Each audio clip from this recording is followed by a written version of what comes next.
एक बार का जिक्र है कि एक सरसब्ज मैदान में एक चींटी और एक टिड्डी रहते थे। चींटी हमेशा मेहनत करती रहती थी और आने वाले सर्दियों के लिए खुराक जमा करती थी। सूरज निकलते ही वो छोटे छोटे अनाज के दाने अपने घर ले जाती ताकि सर्दियों में उसके पास खाने का जखीरा हो।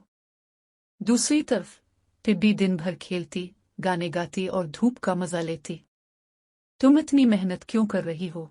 चींटी टिड्डी हंसते हुए बोली। आओ मजे करो, सर्दियां अभी दूर हैं और हर जगह खाना मौजूद है।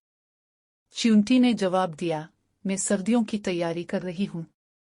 जल्द ही सर्दियां आएंगी और खाना ढूंढना मुश्किल हो जाएगा। अगर मैं अभी जमा ना करूं तो सर्दियों में भूख से मर जाऊंगी। टिड्डी ने चींटी की बात को नजरअंदाज करते हुए कहा और खेलने और गाने में मसरूफ रही। दिन गुजर गए, मौसम बदलने लगा और गर्मियां खिजा की सर्द हुआ में बदल गई। जल्द ही सर्दियां आ गई। अब टिड्डी सर्दी और भूख से बेहाल थी। इसके पास कुछ भी खाने को ना था। वो बर्फ से ढके मैदान में भटकती रही, कांपती और कमजोर हो गई।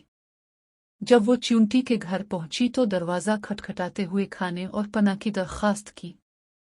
मेहरबान चींटी ने टिड्डी को अंदर बुलाया और उसके साथ अपना खाना बांटा। तुम यहाँ खुश आमदीद हो, चींटी ने कहा, लेकिन याद रखो, मुस्तकबिल की तैयारी करना जरूरी है। काम का भी वक्त होता है और खेल का भी। कहानी का सबक, मुस्तकबिल की तैयारी करो और वक्त को ज़ाय मत करो। मेहनत और मंसूबाबंदी से कामयाबी और हिफाजत मिलती है, जबकि काहली आपको मुश्किल वक्तों में बेसहारा छोड़ सकती है।